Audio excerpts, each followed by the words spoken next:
Venise est une ville splendide, incroyable et probablement l'une de mes villes préférées d'Europe, et si tu veux savoir pourquoi, je t'invite à regarder la suite de cette vidéo. Je suis partie à Venise sur un total coup de tête. C'était pas prévu, mais mon amie d'enfance Jennifer m'a envoyé un message pour me dire qu'elle avait des congés, et comme une personne tout à fait normalement constituée, ma réponse à ce genre de message n'est jamais « est-ce que tu veux qu'on aille boire un café ?», mais toujours « est-ce qu'on se casse ?» Jennifer n'étant pas mon amie pour rien, elle a évidemment répondu oui, on savait pas du tout où aller, on n'avait rien prévu, on a cherché sur Google les vols les moins chers à nos dates, on a trouvé un vol aller-retour à moins de 70 € par personne pour Venise.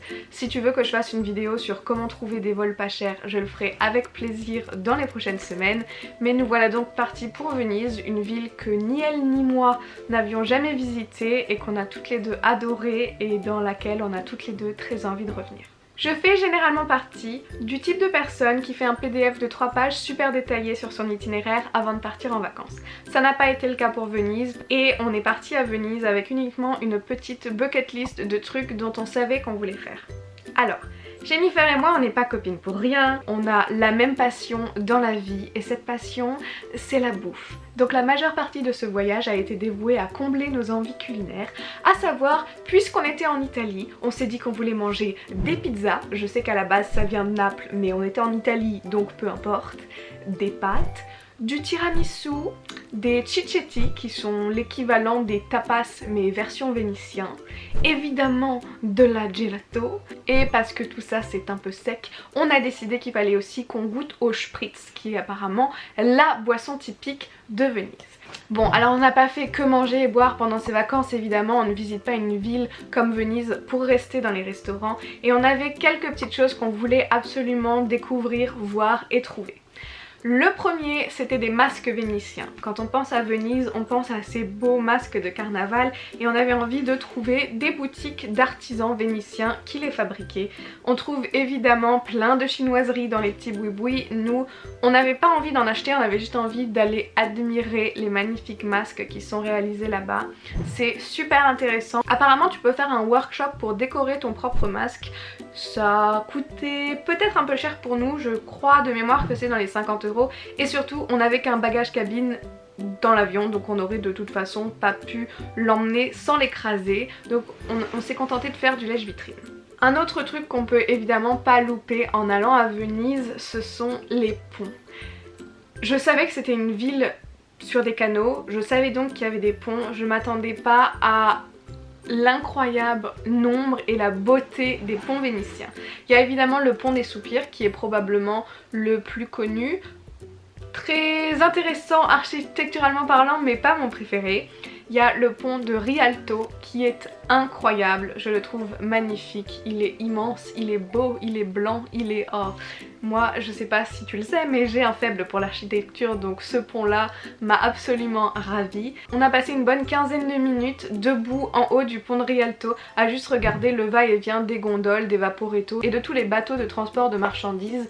Et j'adore ça, c'est un endroit très apaisant malgré le nombre de touristes qu'il y a. Ça ce sont les deux ponts les plus connus, il y a énormément de petits ponts par-ci par-là, je ne compte même pas le nombre de photos qu'on a pris sur des ponts. Ça faisait partie de la checklist, on l'a fait probablement plus d'une trentaine de fois avec ma photo probablement préférée de tout ce voyage qui est celle-ci qui a été fait sur, il me semble que ça s'appelle le Ponte Chiodo, je ne suis plus exactement sûre du nom mais je te l'écrirai juste en dessous de la photo, qui est un des derniers ponts sans balustrade, donc un des seuls ponts où tu peux vraiment t'asseoir ou poser sans être caché à moitié par le pont. J'ai trouvé ça super, on y était en même temps qu'un couple d'Allemands, on les a pris en photo eux, ils nous ont pris en photo nous. On s'est fait un petit shooting photo et c'était trop cool.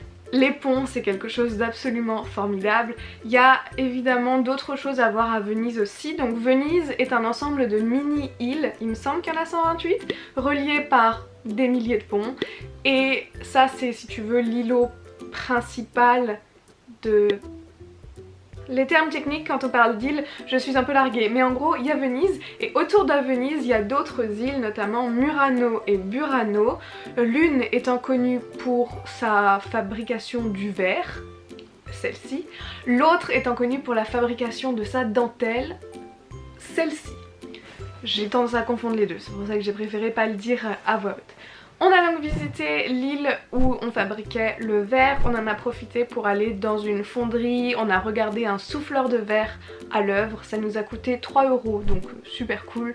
C'était super intéressant, moi j'adore voir ce genre de choses se faire. Et ensuite on a pris le Vaporetto pour sauter sur l'île qui est connue pour sa dentelle et qui est aussi connue pour ses maisons super colorées. Et là encore une fois on a passé l'après-midi à prendre des photos. Venise est une ville hyper photogénique, tout là-bas est tellement beau que moi je ne peux pas m'empêcher de tout prendre en photo. C'était trop chouette, j'ai adoré. Le jour d'après, retour sur les îles principales, retour sur Venise où on a déambulé dans les rues, on a découvert la plus petite ruelle du monde, enfin la ruelle la plus étroite du monde, ce qui était assez incroyable. On a pris des photos, j'ai même pas l'impression qu'on se rend vraiment compte à quel point c'est étroit.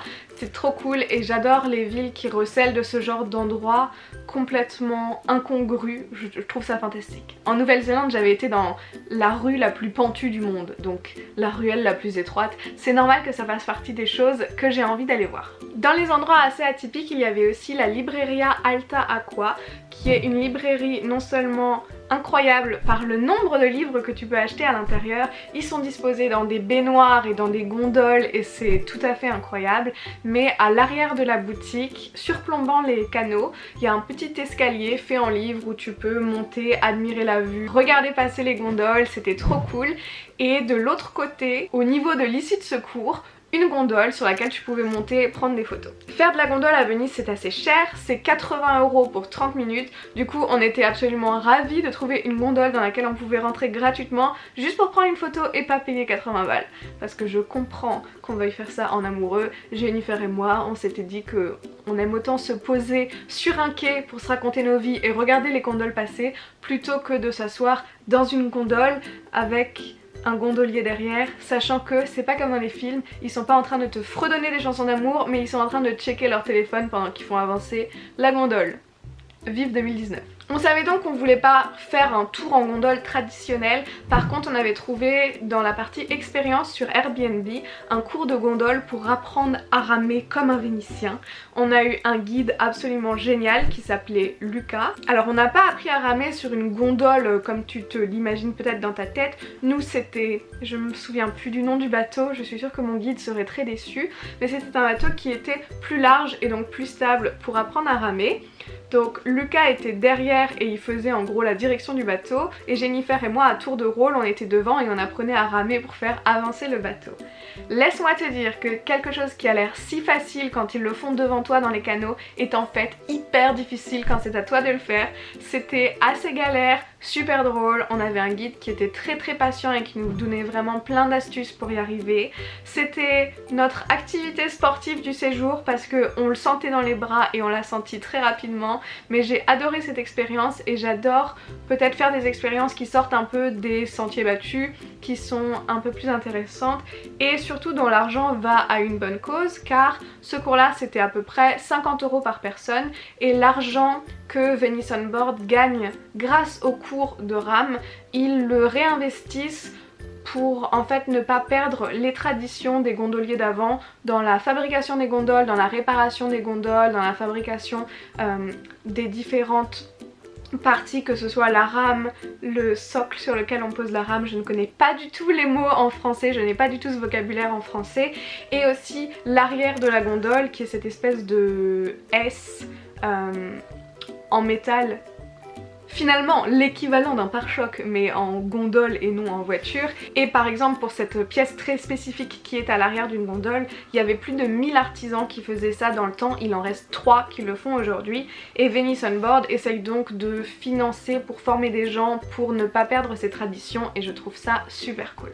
Alors si j'avais quelques astuces à te donner et si tu as envie de visiter Venise, ce serait: pour les restos, perds-toi toujours dans les rues, ne va jamais sur les restos qui sont vraiment en bord de place centrale.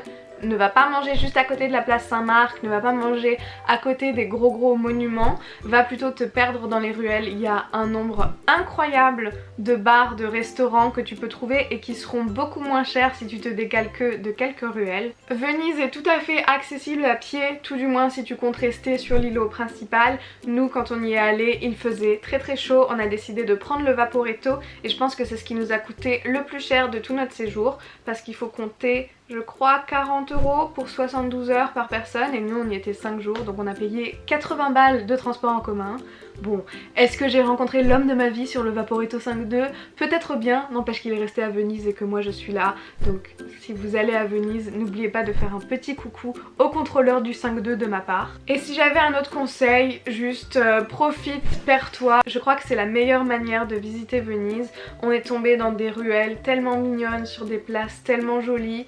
On a aussi fait une visite guidée gratuite qui fonctionne au pourboire, c'était hyper intéressant. C'est sûr qu'il faut pouvoir parler anglais, moi j'essayais de traduire à Jennifer au fur et à mesure, mais c'est vrai que c'est super difficile de traduire la quantité d'informations qui nous est donnée dans ce genre de visite. C'était hyper intéressant, on est passé devant la soi-disant maison de Casanova et la soi-disant maison de Marco Polo, soi-disant parce qu'apparemment ça fait longtemps que les vraies maisons auraient été détruites, enfin bon, mais c'était super intéressant, on a eu plein d'infos et les visites guidées c'est vraiment quelque chose que je recommande de faire parce qu'on passe à côté de tellement d'informations quand on les fait pas. Jennifer et moi on est déjà en train de se demander quelle sera notre prochaine destination ensemble, donc si tu as des recommandations de villes européennes qui t'ont plu, dans lesquelles passer quelques jours, on attend ça avec plaisir parce que ça nous démange vraiment de partir et on n'arrive pas à se décider. C'est tout pour moi aujourd'hui, j'espère que cette vidéo t'a plu et surtout qu'elle t'a donné envie de découvrir cette magnifique ville qu'est Venise. Si c'est le cas, n'hésite pas à la liker ou à la commenter, ça me ferait très plaisir. Nous on se retrouve la semaine prochaine pour une nouvelle vidéo et en attendant, si je te manque trop, tu peux toujours me rejoindre sur Instagram. Dans tous les cas, on arrivera bien à se retrouver quelque part sur internet, j'ai absolument aucun doute là-dessus, alors je te fais de gros bisous et je te dis à très vite. Bye! Et si tu veux passer plus de temps avec moi, je te mets d'autres vidéos juste là que tu peux regarder si tu ne les as pas déjà vues. Salut!